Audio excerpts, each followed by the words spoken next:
Hey guys, I'm back. It's Raymond Z, and I'm showing off my Rogue One stuff. We already know what the U-Wing and the TIE Striker look like, but I'm showing off my soldiers, my army, and this tank.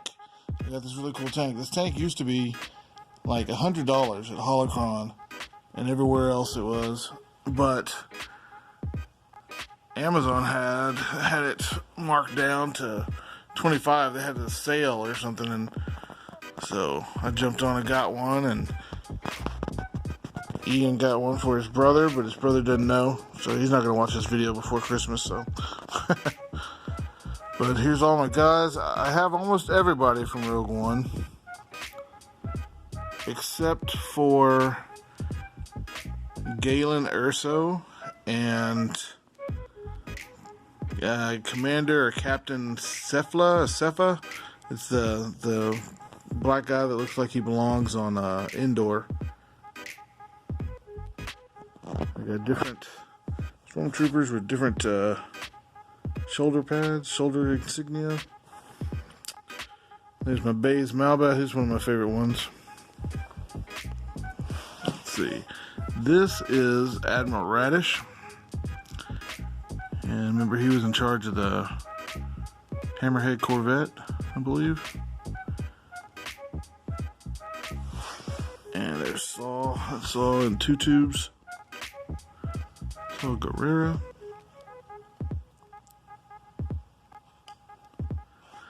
There's Bodhi back there with K2SO.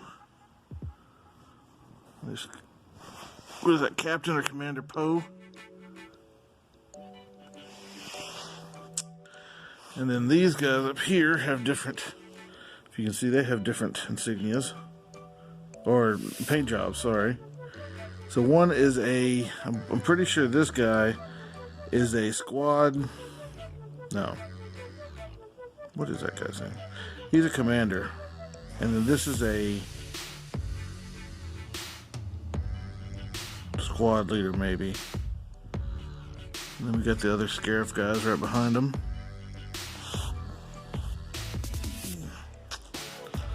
I even have the Walmart exclusive 6-inch one. Got another one of those recently off of eBay.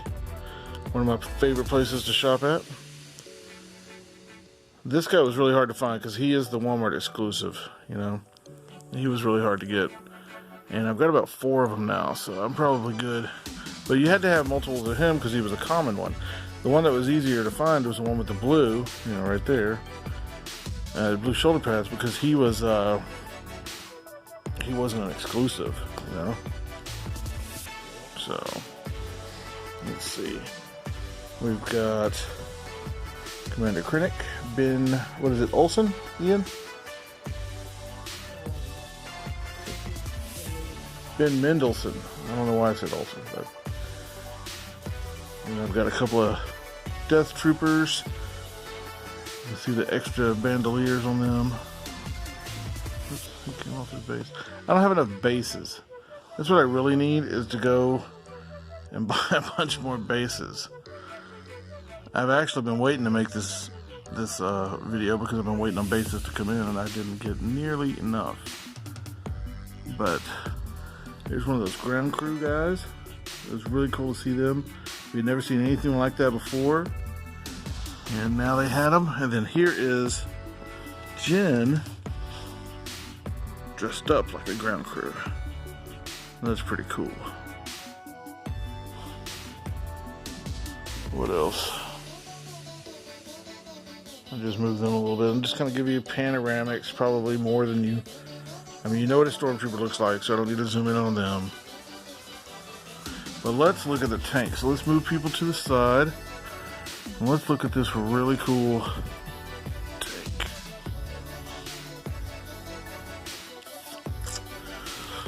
Let's see here. Oh, move these guys over here.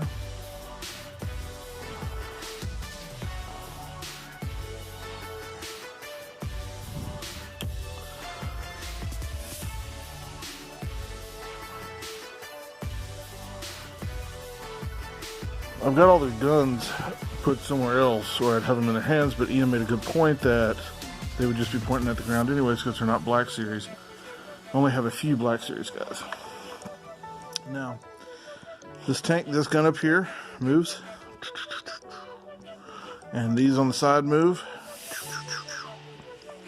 Okay, here's a profile of it. You can see, back me up enough.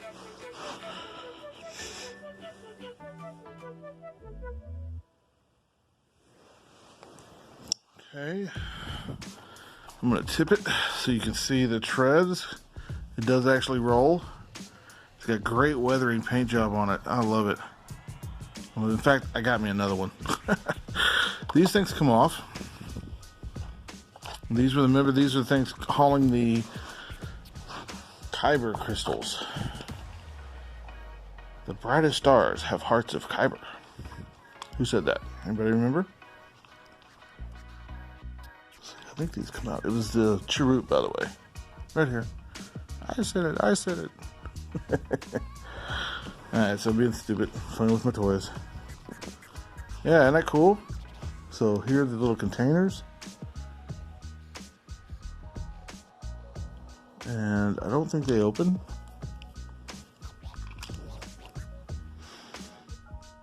I don't think they open. But they do that, so that's neat. So that thing opens up. Then over here, it's kind of got like a flat trap door, kind of like reminiscent of Jabba's palace, the original one. These doors just lay in there. But you can take them out, and it's got pegs. So you could actually put some troops in there. You know, you could get a stormtrooper just hanging out, watching out the side. Uh-oh.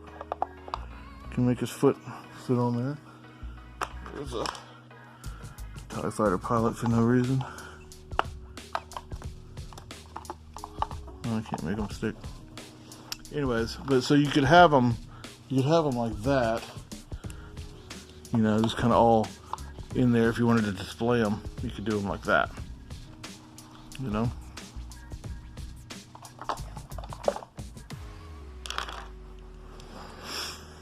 So, let's see this side now. And you're like, come on, get to the main guy. I'll get there in a minute. What we do here is go back. Now this guy is the new, he's the Black Series tank commander, I believe.